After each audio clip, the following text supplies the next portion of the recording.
बिस्मिल्लाहिर्रहमानिर्रहीम। अस्सलाम वालेकुम नाज़रीन, आप यूट्यूब चैनल देख रहे हैं। मैं इमरान खान हूँ। आज एतवार का दिन था, कोई बहुत ज़्यादा खबरें नहीं थी, लेकिन एक अच्छी खबर से बातचीत का आगाज़ करते हैं। और ये खबर है पाकिस्तान के लिए, पाकिस्तानियों के लिए एक नए एजाज़ की।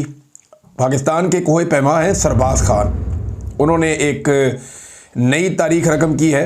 उन्होंने दुनिया की 8000 मीटर से बुलंद तमाम चोटियाँ बग़ैर मसनूई ऑक्सीजन के सर कर ली हैं।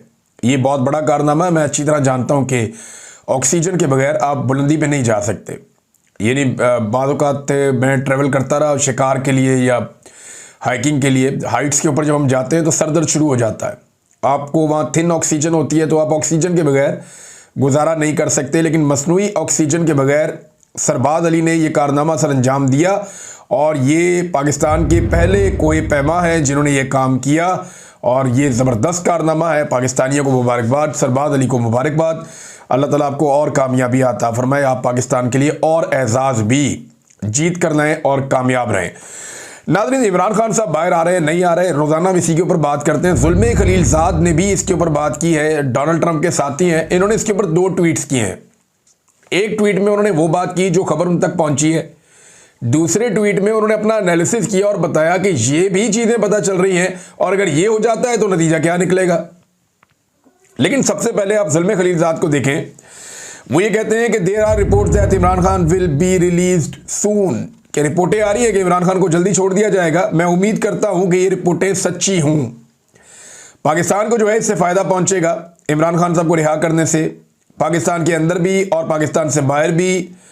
और ये बड़ा हसास वक्त है, पाकिस्तान को इससे फ़ायदा होगा, और ये बेहतरीन चीज़ है जो पाकिस्तान को करनी चाहिए। ये है जी एक ट्वीट। दूसरे में उन्होंने कुछ खदशात का इजहार किया, जिसके बारे में मैं भी बात कर रहा था। और मेरी इत्तला के मुताबिक ऐसा कुछ नहीं होना जा रहा। पाकिस्तान की मिलिट्री एस्टेब्लिशमेंट किसी सूरत भी इमरान खान को अभी रिहा नहीं करेगी, मुझे ऐसा लगता है। ये नहीं, अगर कोई उनके दिमाग में कोई अक्ल आ जाए या उन्हें लगे कि यार ठीक है बस बहुत हो गई है, तो फिर तो छोड़ देंगे। लेकिन बज़ाहिर जो दिखाई दे रहा है उसमें कुछ ऐसा लगता नहीं है। और ये मैं आपको अपनी असेसमेंट बता रहा हूँ, कोई खबर नहीं दे रहा। मुझे ये लगता है कि मिलिट्री एस्टेब्लिशमेंट इमरान खान को इतने आराम से नहीं छोड़ेगी। वजह यह है कि वो इमरान खान को या इमरान खान की सोच को या उसकी पॉपुलैरिटी को अपने लिए ख़तरा समझते हैं। अब ये ज़ुल्मे खलीलज़ाद ने जो दूसरा ट्वीट किया उसमें उन्होंने ये कहा कि इमरान खान साहब की जो मुमकिना रिहाई है, इसका एक और नुक्ता नज़र भी है या एक और पहलू भी है।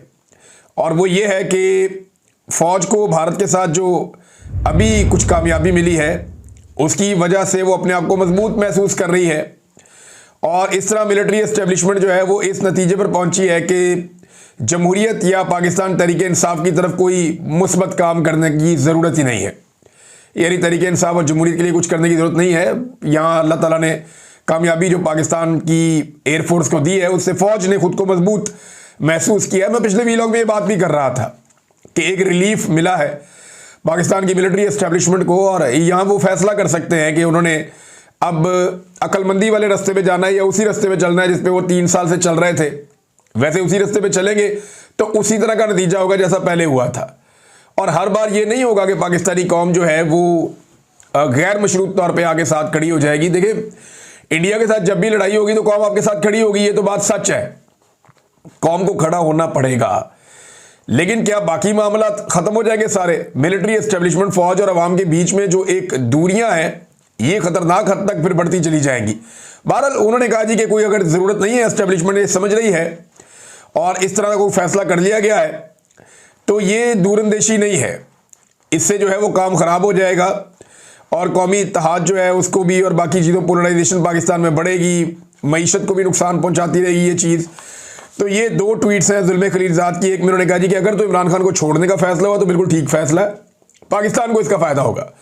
और अगर ये सोच लिया गया है कि जनाब ये इंडिया से एक लड़ाई जीत ली है और इसमें अब ज़रूरत नहीं है इमरान खान को या पीटीआई को छोड़ने की, कोई रिलीफ मिल गया है मिलिट्री एस्टेब्लिशमेंट को, तो ये फैसला देर पा नहीं होगा, इसका नुकसान होगा, मईशत को भी होगा, मुल्क को भी होगा। ये लुब्बे लुबाब है ज़ुल्मे खलीलज़ाद की 2 ट्वीट्स का।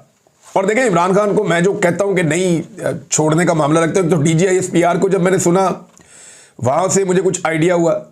फिर मैंने जो सेल्स हैं उन्हें एक्टिवेट होते हुए देखा।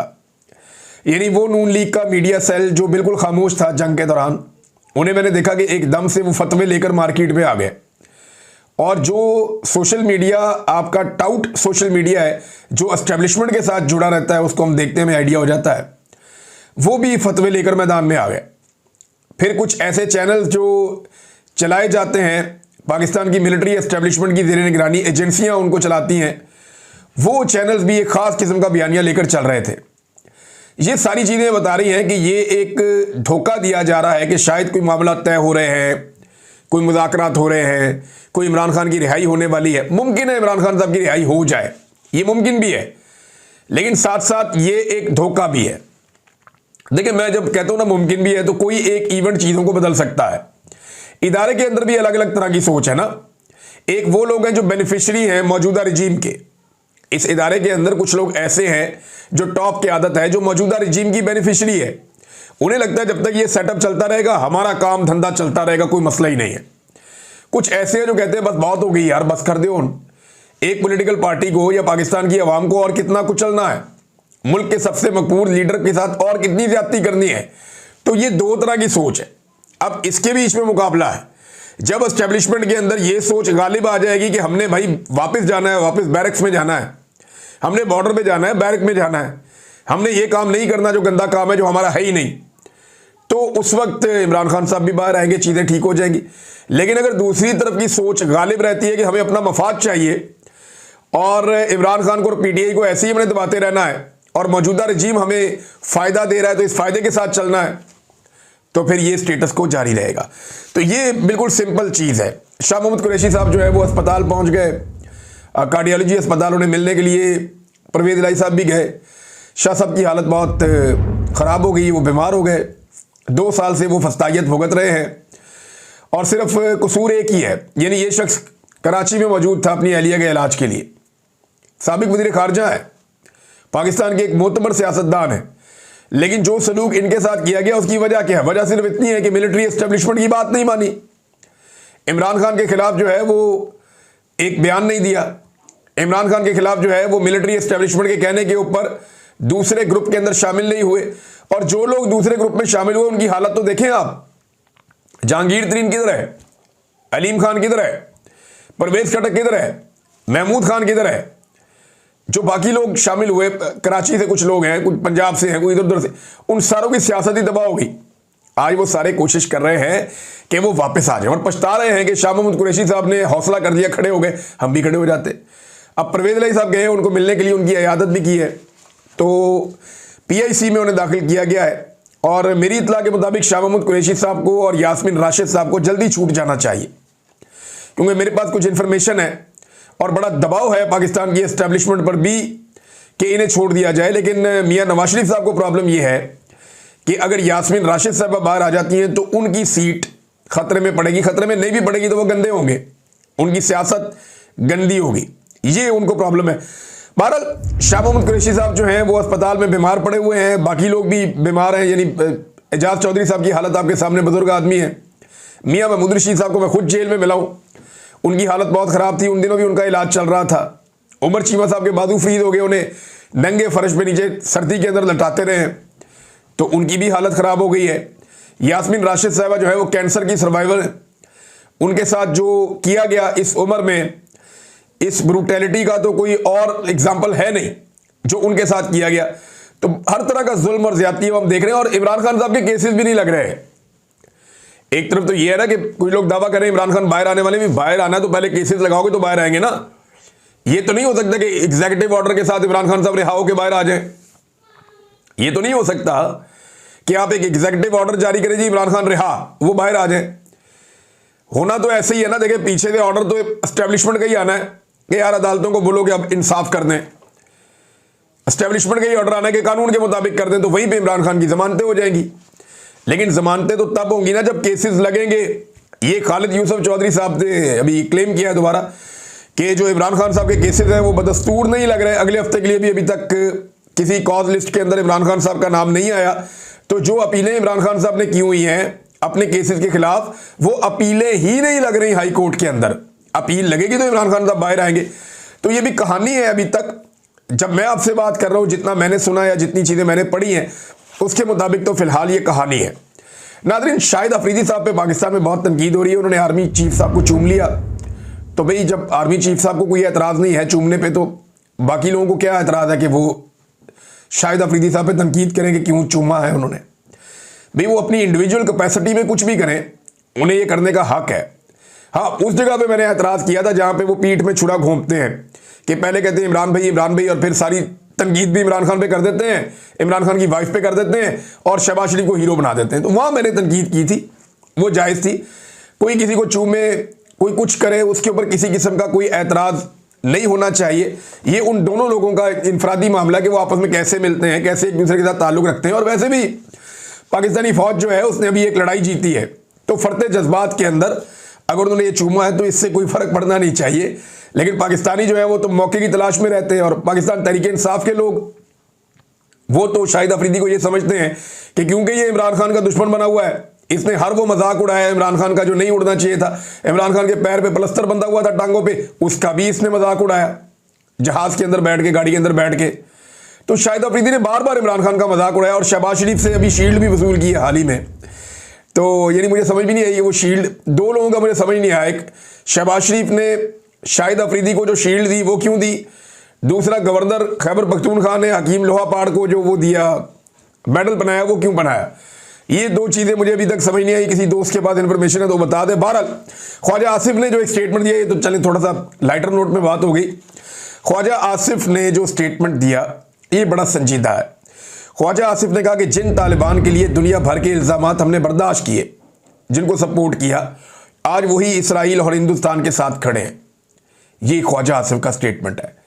ये बड़ा संजीदा स्टेटमेंट है, लेकिन इसको आप तारीखी बैकग्राउंड के बगैर फिक्स नहीं कर सकते। लेकिन तालिबान का जब आपने साथ दिया तो आपने ये काम शुरू किया रूस के खिलाफ अमेरिका के कहने पर। उसके बदले में आपको डॉलर मिले, आपको रियाल मिले, आपको दिरहम और दिनार मिले, क्योंकि अरब ममालिक जो हैं वहाँ पे भी एक माहौल बन रहा था, लोग बगावत की तरफ जा रहे थे। तो जितने ऐसे लोग थे जो फाइटर्स थे, अरब ममालिक ने उन सब का रुख कर दिया अफगानिस्तान की तरफ के जाओ और जाकर रशिया से लड़ो। तो अरब ममालिक से बहुत सारे फाइटर्स पाकिस्तान पहुंचे, इनके पास बेशुमार दौलत थी। ये लोग भी आ गए, अमरीकी डॉलर्स भी आ गए, बहुत सारा पैसा वहां से भी आ गया। तो पाकिस्तान की मिलिट्री एस्टेब्लिशमेंट की मौजें लग गई ज़िया दौर में, और बहुत सारे लोगों ने बेशुमार पैसा बनाया। आज भी उनके खानदार जो है पैसे के अंदर खेलते हैं, इतना पैसा बनाया। तो ये जो अमरीकी डॉलर और अरब रियाल हमें मिले थे और दिरहम हमें मिले थे, तब हमने ये तालिबान बनाए थे ना। तो हमने उसके बदले में पैसा कमाया, हम इनको लड़ाते रहे और पैसा कमाते रहे। दूसरा फेज, जब यही तालिबान अमेरिका के दुश्मन बन गए और 9/11 के बाद अमेरिका ने कहा जी अब इनको मारना है, तो फिर हमने अपने मफादात के लिए, कभी IMF का कर्जा लेने के लिए, कभी अमेरिका को खुश करने के लिए, कभी अमेरिका के अताब से बचने के लिए, नेटो का एक इत्तहादी बनने के लिए, यानी हम नेटो का डायरेक्ट हिस्सा तो नहीं है, नॉन नेटो इत्तहादी हैं। तो ये सारी फैसिलिटीज लेने के लिए, दुनिया के अंदर चलने के लिए परवेज मुशर्रफ ने फैसला किया ठीक है चलो इनके साथ, इनके खिलाफ अब। तो फिर हमने उन्हीं तालिबान को दुश्मन बना दिया, उनको मारना शुरू कर दिया। जब पहली मरतबा हमने गन डाला तब पाकिस्तान में कलाशनकोव कल्चर आया। जब दूसरी मरतबा हमने गन डाला, दोनों मरतबा अमेरिका के कहने पे किया, तो दूसरी मरतबा पाकिस्तान के अंदर क्या आया, दहशतगर्दी आई। और अब जनाब तीसरी मरतबा की बात कर लेते हैं। तीसरी मरतबा जब अफगानिस्तान के अंदर जंग का इख्तिताम हुआ, तो पाकिस्तान को पूरा फोकस करना था अफगानिस्तान के साथ एक मखसूस ताल्लुकात, एक रिलेशन बनाने का, जिससे पाकिस्तान में अमन आता और मामला हमारे कंट्रोल में रहते। लेकिन उस वक्त पाकिस्तान में बदकिस्मती से उसी मिलिट्री एस्टेब्लिशमेंट ने रजीम चेंज कर दिया। यानी तीनों मरतबा मिलिट्री एस्टेब्लिशमेंट का काम है। पहली मरतबा तालिबान बनाए, दूसरी मरतबा तालिबान को दुश्मन बनाया, दहशतगर्द बनाया, उनके साथ लड़े, दोनों मरतबा अमेरिका के कहने पे, और तीसरी मरतबा अमेरिका के कहने पे पाकिस्तान में हुकूमत गिरा दी उनके साथ मिलकर। अब जब हुकूमत गिर गई तो सारा फोकस हो गया पाकिस्तान के इंटरनल मामलात में, अवाम मान ही नहीं रही थी और निगलेक्ट हो गया अफगानिस्तान। इमरान खान बार बार कहते हैं कि आपको अफगानिस्तान का दौरा करना चाहिए था, बिलावल सारी दुनिया घूम कर आया, अफगानिस्तान नहीं गया। इंडिया ने मौके से फायदा उठाया और जो बुरे ताल्लुकात उनके तालिबान के साथ थे उनको ठीक करना शुरू किया। तो यहां पाकिस्तान एक लूजर के तौर पे रहा। हर दौर में लोगों ने अपनी जेब के अंदर पैसा डाला, हर दौर में जो एस्टेब्लिशमेंट के लोग थे उन्होंने जायदादें बनाई उन्होंने डॉलर्स कमाए, दिरहम और रियाल कमाए, बहुत पैसा बनाया और फायदा उठाया, लेकिन मुल्क को फायदा नहीं हो। मुल्क जो है वो एक विलन की तरह वहां पे देखा गया। तो हमारे अफगानों के साथ बेहतरीन ताल्लुकात होने चाहिए थे, जो बदकिस्मती से नहीं है। और ये इसमें किसी और का कसूर नहीं है, हमारा अपना कसूर है। नाज़रीन, अभी हम अपने कसूरों की सज़ा काटते हैं तो ये एक और ख़बर है, और ये बड़ी अफसोसनाक ख़बर है। तहरीक तालिबान पाकिस्तान ने डेरा इस्माइल खान, जो साउथ खैबर पख्तूनख्वा का इलाका है, ये वज़ीर आला अली अमीन गंडापुर का अपना ज़िला है, यहाँ से 2 सिक्योरिटी एहलकारों को अगवा किया है, जिनमें सेकंड लेफ्टिनेंट सईद अहमद हैं, जिनका एक वीडियो भी बयान सामने आया। उन्होंने कहा जी इनके मुतालबात तालिबान के माने जाएँ ताकि मेरी रिहाई हो सके। और उसके बाद जो है वो एक दूसरी तरफ उनके साथ एक FC का एहलकार है इजाज हुसैन, उसे भी अगवा किया गया है और मुतालबात पूरी करने की एक वीडियो भी अब सामने आई है। तो ये बड़ा अफसोसनाक वाकया है। यही तालिबान जिनको पाला गया, जिन्हें गुड तालिबान कहा गया, बैड तालिबान कहा गया, अब वो पाकिस्तानियों के गले पड़े हुए हैं और सिक्योरिटी फोर्सेस के लोगों को पहले भी अगवा करते रहे, अब भी अगवा कर रहे हैं। पाकिस्तान के अंदर एक फस्तायत, एक जुल्म और जबर इनकी तरफ से भी हो रहा है और लगातार कभी भत्ते वसूल किए जाते हैं, कभी रास्ते बंद किए जाते हैं, कभी लूट मार की जाती है और कोई अभी तक इनको रोकने के लिए संजीदा कोशिश मौजूदा दौर में तो मुझे दिखाई नहीं देती। तो यहां पे एक मुकम्मल कोशिश होनी चाहिए, पुलिस को स्ट्रेंथन करना चाहिए, जो लोकल इंतजामिया उसको मजबूत करना चाहिए और अफगानिस्तान के साथ बात करके इनके खिलाफ जो बॉर्डर एरियाज है वहां पे मुकम्मल तौर पे क्लीन अप करना चाहिए। नाज़रीन, एक और चीज़ है, जो कीमत चुका रहे हैं ना पाकिस्तान और इंडिया के तनाज़े की, वो लगातार कीमत चुका रहे हैं कश्मीरी नौजवान। महबूबा मुफ्ती ने भी इस पर स्टेटमेंट दिया है और ये साबिक वज़ीर आला रही हैं इंडियन ऑक्युपाइड कश्मीर की। तो अब उन्होंने ये बताया कि 3000 के करीब जो कश्मीरी नौजवान हैं उनको गिरफ्तार किया गया है पहलगाम के बाद से लेकर अब तक। ना सिर्फ 3000 नौजवानों को जो है वो गिरफ्तार किया गया, उनमें बहुत सारे लापता भी किए गए हैं, जबकि 48 कल तक की इत्तला के मुताबिक 48 कश्मीरी नौजवानों को भारत ने शहीद कर दिया, भारतीय फोर्सेस ने। तो लगातार कीमत जो है वो कश्मीरी चुका रहे हैं। पाकिस्तान तो सेलिब्रेशन मोड में चला गया है, भारत जो है वो अग्रेशन मोड में चला गया है। ये दोनों अपने अपने मोड में हैं, लेकिन वहां पे कश्मीरी इसकी कीमत चुका रहे हैं। कश्मीर के बारे में कोई नहीं सोच रहा, उसके बारे में बात करनी चाहिए, सबको आवाज़ उठानी चाहिए और आलमी सतह पे इस मामले को उजागर करना चाहिए। बिलावल की ड्यूटी लगी है, उम्मीद करते हैं कि बिलावल ये काम कर सके। नाज़रीन, जो एक और खबर है, ये आखिरी खबर मैं आपको दे रहा हूँ इस वीलॉग में, ये भी बड़ी अहम खबर है कि जो चीनी हथियार है वो अमेरिका के लिए अब खतरा बन गए हैं। वो कैसे, मैं आपको बताता हूँ। देखिए, इससे पहले जो अमेरिकी हथियार है उनका मवाजना रशियन हथियारों के साथ किया जाता था और दुनिया में जो नेटो के ममालिक हैं या मगरबी ममालिक हैं उनके हथियारों का कोई मवाजना या मुकाबला नहीं होता था। लेकिन जिस तरह खज़ां में पत्ते झड़ते हैं उस तरह गिरे हैं राफेल तैयारे, और ये गिराए हैं J-10C ने PL-15 मिसाइल के साथ। इसने पूरी दुनिया के अंदर जो है वो हलचल मचा दी है। जो दिफाई इंडस्ट्री है पूरी दुनिया की वो हिलकर रह गई है कि चाइना अपनी हथियारों की दौड़ में खामोशी से इतना आगे कैसे निकल गया। लेकिन ऑटोमोबाइल में वो दुनिया में बहुत आगे निकल गया है, बहुत तेज़ी से उसकी गाड़ियाँ पूरी दुनिया में फैल रही हैं और अब वो ये सोच रहे हैं कि अगले 10-20 साल में जब हर तरफ इलेक्ट्रिक गाड़ियाँ आएंगी तो चाइना सबसे बड़ी मार्केट हो जाएगा। फिर इसी तरह चाइना जो है वो IT के अंदर या आर्टिफिशियल इंटेलिजेंस में या इंफ्रास्ट्रक्चरल डेवलपमेंट जो है उनमें, यानी दुनिया के हर शोबे के अंदर चाइना आगे जा रहा था। अब दिफाई नुक्ता नज़र से उसने दुनिया को सरप्राइज कर दिया इस लड़ाई में, और अब जो चाइना का मवाजना है वो अमेरिकी हथियारों के साथ किया जा रहा है कि किसी और के हथियार चाइना के हथियारों का मुकाबला नहीं कर रहे हैं। अमेरिकी हथियारों के साथ जब आप मवाजना करते हैं चाइना के हथियारों का, तो F-16 अमेरिका का एक ऐसा तैयारा है जो सारी दुनिया खरीदती है, तो F-16 से बेहतर करार दिया जा रहा है J-10C को। जबकि जो अमेरिका का दुनिया का नंबर 1 तैयारा है, जो महंगा तरीन तैयारा अमेरिका बेचता है, वो है F-35। ये इस वक्त अमेरिकन फौज के ज़रिए इस्तेमाल है और वो ये कहते हैं कि ये नंबर 1 तैयारा है। अब F-35 के मुकाबले में J-35 एक ऐसा तैयारा चाइना लेकर आ रहा है जो 5th जनरेशन तैयारा है और जो मॉडर्न लड़ाई है एयरफोर्स की उसके अंदर वो सारी काबिलियत रखता है, बल्कि उसके पास कुछ इजाफी खूबियां हैं जो अमेरिकन तैयारे के पास नहीं है। तो अब दिफाई नुक्ता नज़र से जो चाइना की इंडस्ट्री है वो अमेरिका की इंडस्ट्री के लिए और मगरबी ममालिक की इंडस्ट्री के लिए ख़तरा बन गई है। और ये बात जर्मनी ने भी कह दी है कि इस मैदान में अब आप इस तरह चाइना का मुकाबला नहीं कर सकते, अमेरिका को और दुनिया को कुछ नया करना पड़ेगा।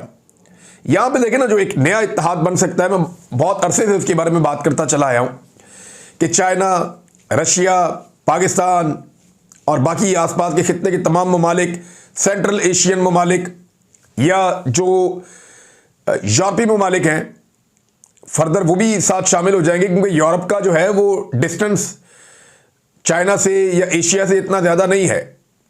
यहाँ से आप ईरान के रास्ते जा सकते हैं, तुर्की के रास्ते जा सकते हैं, ज़मीनी और समुद्री रास्ते इख्तियार किए जा सकते हैं। तो ये एक अलाइंस मैं माजी में भी बताता रहा हूँ कि सेंट्रल एशियंस, ईस्ट एशियंस, ये सारे मिलके एक बड़ा अलाइंस बना सकते हैं। लेकिन यहाँ पे रुकावट सिर्फ एक मुल्क है, जो भारत है। अगर भारत होश के नाखून ले तो इस खित्ते में आबादी भी सबसे ज़्यादा है, मैन पावर भी सस्ती है, मार्केट भी सबसे बड़ी है और टेक्नोलॉजी भी बहुत तेज़ी से आगे बढ़ रही है, जबकि वसाइल भी कुदरती बहुत ज़्यादा है। अगर ये एक पूरा इत्तेहाद बन जाए तो यूरोप को और मगरिब को ये 2 दहाइयों में पीछे छोड़ सकता है। लेकिन उसके लिए भारत को जो है वो मुस्बत किरदार अदा करना पड़ेगा। अब तक के लिए इतने, अपना ख्याल रखिएगा, अपने इस चैनल का भी। अल्लाह हाफ़िज़।